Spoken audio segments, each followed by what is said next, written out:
आज के तमाम बड़ी खबरें नॉन स्टॉप न्यूज में।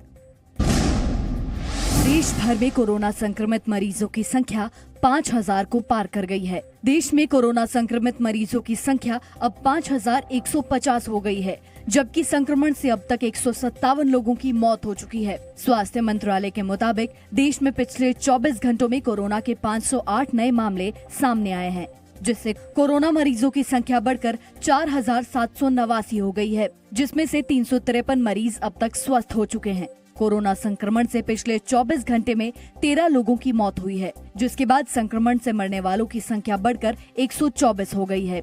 स्वास्थ्य मंत्रालय ने कहा है कि पिछले 24 घंटे में देश में कोरोना संक्रमण की दर में कमी आई है और लॉकडाउन के जरिए ही कोरोना से बचा जा सकता है।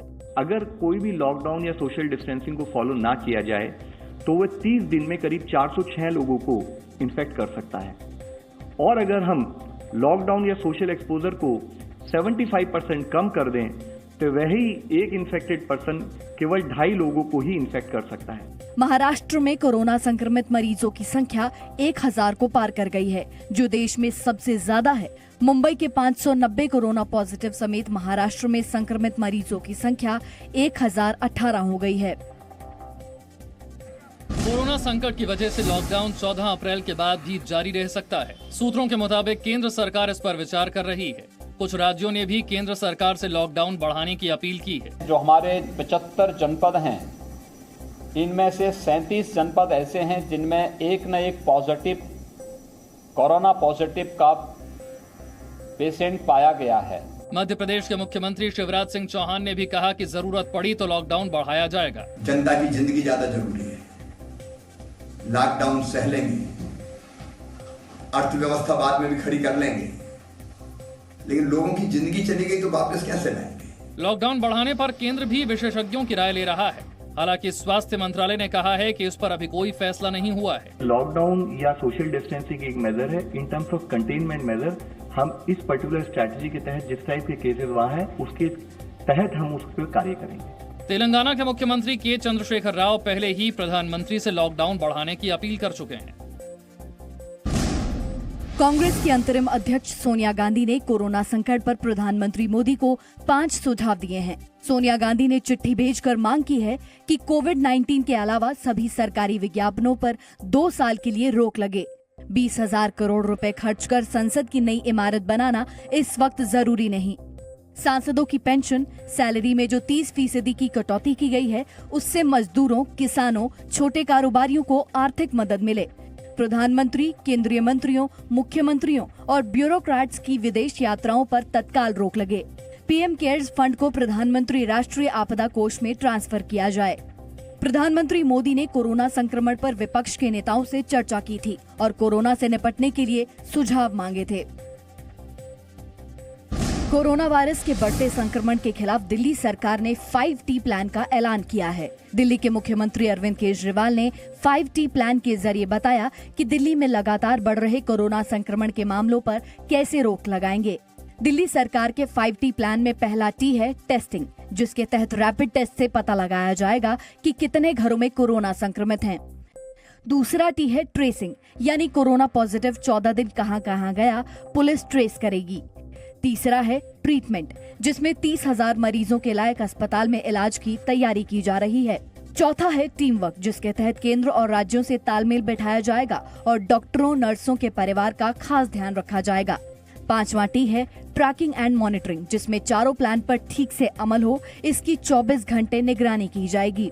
5T प्लान है। पहला T है टेस्टिंग, दूसरा हमारा T है, दूसरी बिंदु है ट्रेसिंग, हमारा तीसरा T है ट्रीटमेंट, चौथा T हमारा है टीम वर्क और 5वां T है ट्रैकिंग एंड मॉनिटरिंग। फिलहाल दिल्ली में 576 कोरोना पॉजिटिव केस हैं। 9 लोगों की मौत हो चुकी है, जबकि 21 लोग कोरोना संक्रमण के इलाज के बाद स्वस्थ हो चुके हैं। नोएडा के सेक्टर 8 की एक झुग्गी में करीब 200 लोगों को कोरोना वायरस का संदिग्ध पाया गया है। स्वास्थ्य विभाग और पुलिस की टीम ने पूरी झुग्गी को अपने कब्जे में ले लिया है और एम्बुलेंस से सभी को क्वारंटीन सेंटर ले जाया जा रहा है। कोरोना से लड़ाई के लिए उत्तर प्रदेश सरकार ने बड़ा फैसला किया है। हर जिला मुख्यालय पर कोरोना सैंपल कलेक्शन सेंटर बनाया जाएगा। इलाज में जरूरी वेंटिलेटर्स, मास्क और पीपीई के ज्यादा उत्पादन की प्रक्रिया तेज की जाएगी। इसके साथ ही Uttar Pradesh Covid care fund की स्थापना की गई है। कोविड केयर फंड का उपयोग हम प्रदेश के अंदर टेस्टिंग फैसिलिटी को बढ़ाने में इसका उपयोग करेंगे। कोविड लेवल 1, लेवल 2, लेवल 3 के हॉस्पिटल की संख्या को बढ़ाने में इसका उपयोग करेंगे। उत्तर प्रदेश में कोरोना संक्रमित मरीजों की संख्या 314 हो गई है, जिसमें से 168 संक्रमित जमात से जुड़े हैं।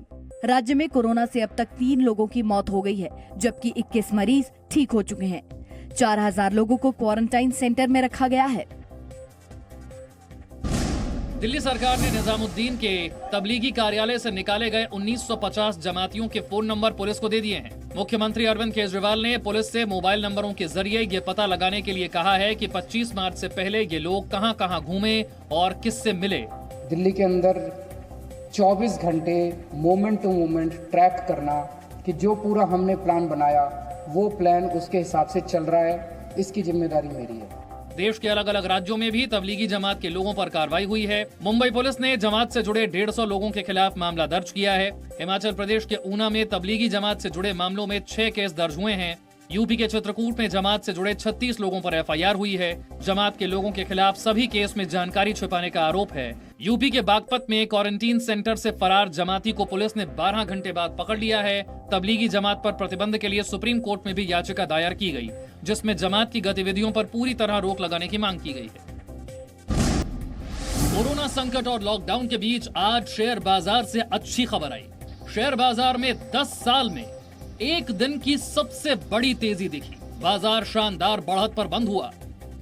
सेंसेक्स आज 2476 यानी 8.97% बढ़त के साथ 30,067 अंकों पर बंद हुआ।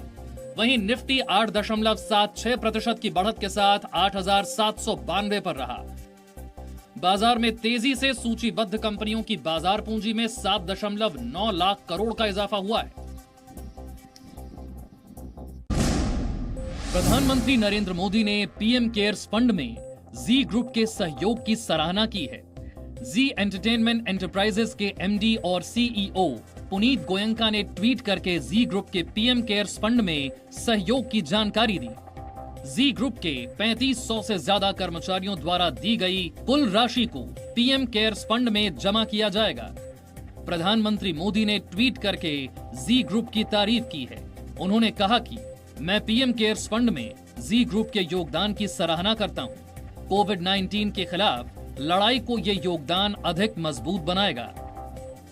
पुनीत गोयंका ने प्रधानमंत्री मोदी को धन्यवाद दिया। माननीय प्रधानमंत्री जी, आपकी सराहना के लिए धन्यवाद। कोविड-19 के हमले के खिलाफ पूरा जी परिवार राष्ट्रहित में देश के साथ खड़ा है।